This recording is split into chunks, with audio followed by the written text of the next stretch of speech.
日曜日の朝は祖母が作ってくれた伝統的な朝ごはんから始まりました。テーブルの上には焼き魚、味噌汁、ご飯、そして小さな皿に漬物が並んでいました。湯気の立つお味噌汁の香りが部屋に広がってとても落ち着いた気持ちになりました。祖母の味はいつも優しくて食べると心まで温かくなります。食事をしながら祖母と祖父の若い頃の話を聞きました。昔の町の様子や祖父母が出会った日の話など、とても興味深かったです。朝ごはんの後、祖父母の家の掃除を手伝いました。祖父は庭の落ち葉を集めていて、私は玄関の周りを掃きました。祖母は台所の棚を整理していました。みんなで少しずつ分担して掃除をしたので、家の中がどんどんきれいになっていきました。窓を開けると秋の風が入ってきて、部屋の中の空気が爽やかになりました。掃除が終わった頃には、祖父母も私も少し汗をかいていましたが、気持ちはとてもすっきりしていました。その後、親戚の家を訪ねました。祖父母の家から車で15分ほどのところにあります。親戚の人たちはとても明るくて、私を見ると笑顔で迎えてくれました。久しぶりに会ったので、たくさん話をしました。みんな元気そうで安心しました。しばらくおしゃべりをした後、一緒に昼ご飯を食べに行くことになりました。昼ご飯は近くのレストランで食べました。お店の中は木の香りがして落ち着いた雰囲気でした。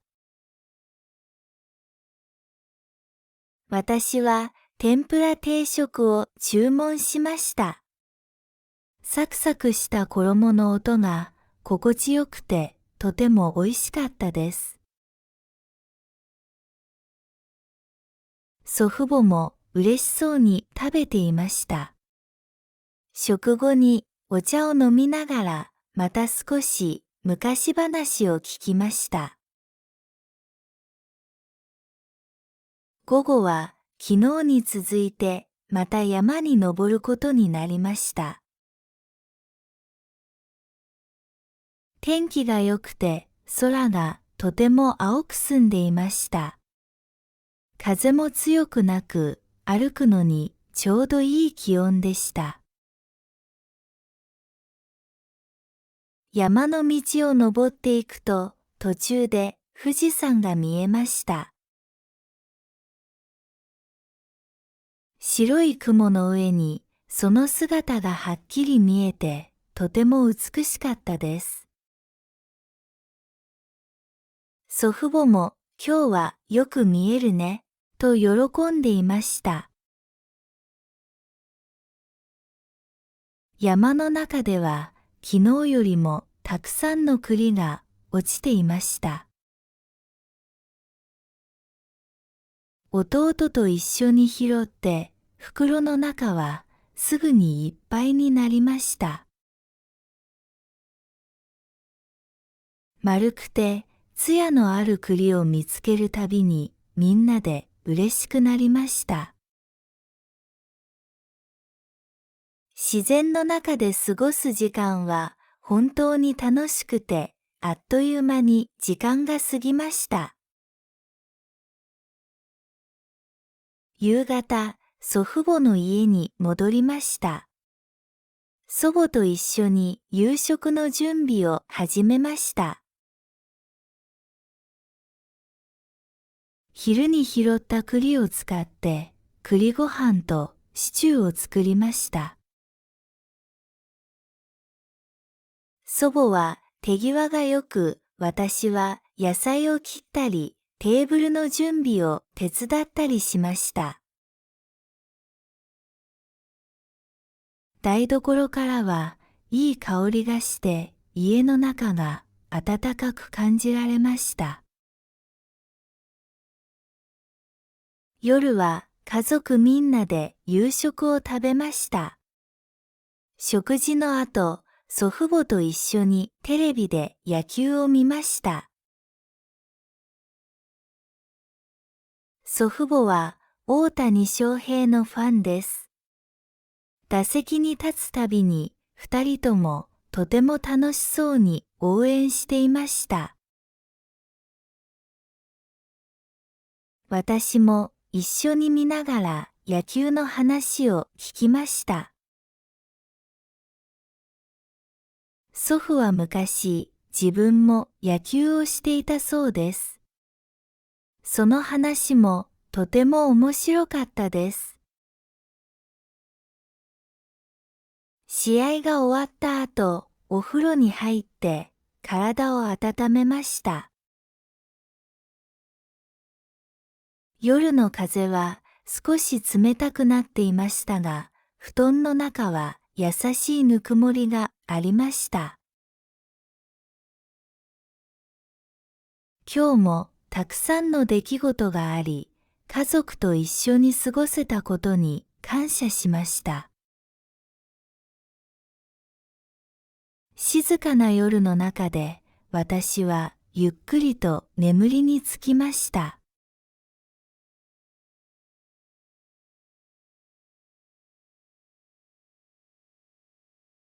日曜日の朝は、祖母が作ってくれた伝統的な朝ごはんから始まりました。テーブルの上には、焼き魚、味噌汁、ご飯、そして小さな皿に漬物が並んでいました。湯気の立つお味噌汁の香りが部屋に広がって、とても落ち着いた気持ちになりました。祖母の味はいつも優しくて、食べると心まで温かくなります。食事をしながら祖母と祖父の若い頃の話を聞きました。昔の町の様子や祖父母が出会った日の話など、とても興味深かったです。朝ごはんの後、祖父母の家の掃除を手伝いました。祖父は庭の落ち葉を集めていて、私は玄関の周りを掃きました。祖母は台所の棚を整理していました。みんなで少しずつ分担して掃除をしたので、家の中がどんどんきれいになっていきました。窓を開けると秋の風が入ってきて、部屋の中の空気が爽やかになりました。掃除が終わった頃には、祖父母も私も少し汗をかいていましたが、気持ちはとてもすっきりしていました。その後、親戚の家を訪ねました。祖父母の家から車で15分ほどのところにあります。親戚の人たちはとても明るくて、私を見ると笑顔で迎えてくれました。久しぶりに会ったので、たくさん話をしました。みんな元気そうで安心しました。しばらくおしゃべりをした後、一緒に昼ご飯を食べに行くことになりました。昼ご飯は近くのレストランで食べました。お店の中は木の香りがして落ち着いた雰囲気でした。私は天ぷら定食を注文しました。サクサクした衣の音が心地よくてとても美味しかったです。祖父母も嬉しそうに食べていました。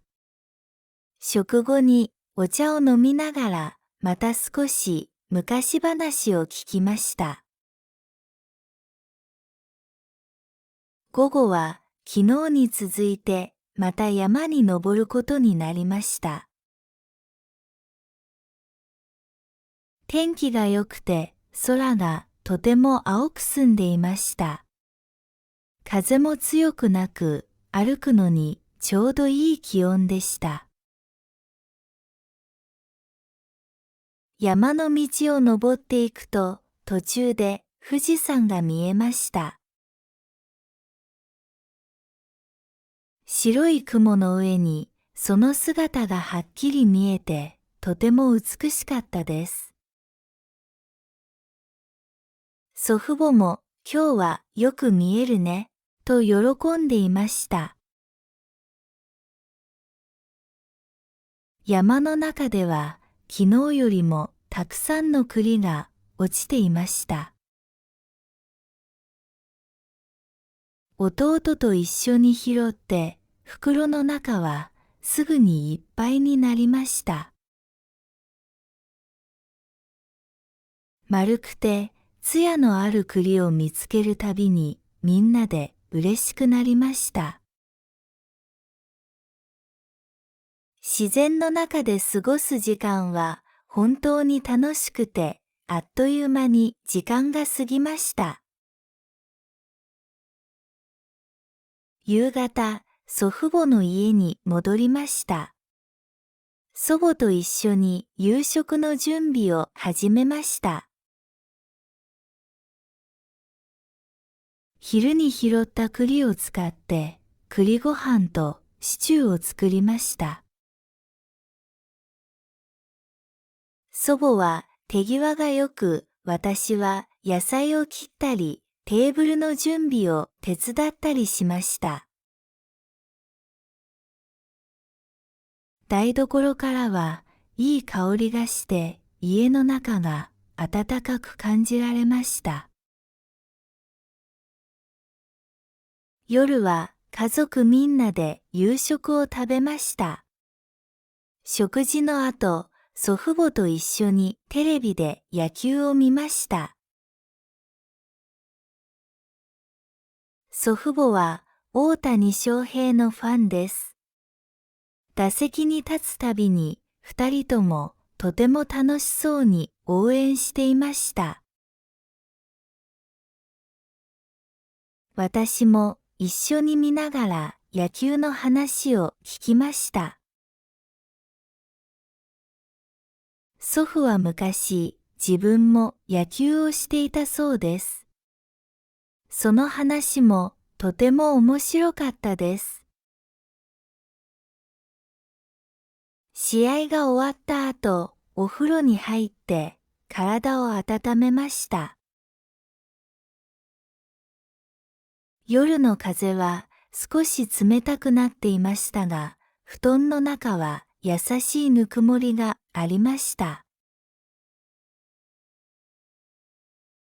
今日もたくさんの出来事があり、家族と一緒に過ごせたことに感謝しました。静かな夜の中で私はゆっくりと眠りにつきました。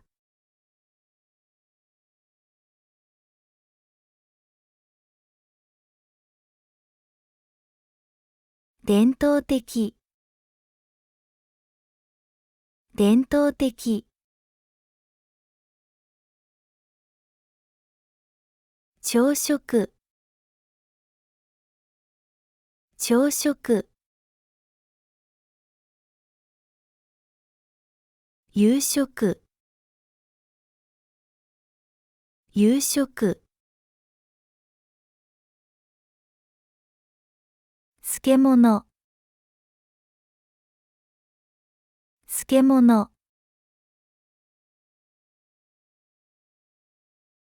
香り、香り。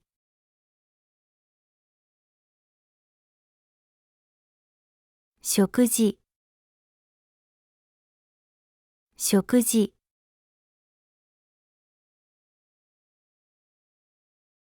様子、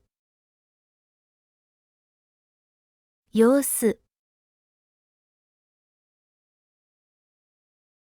集める、集める。整理する、整理する。分担する、分担する。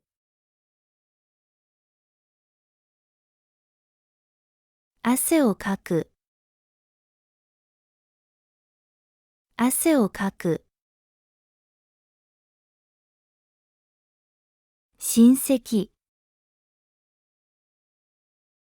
親戚。定食、定食。山に登る、山に登る。栗を拾う、栗を拾う。応援する、応援する。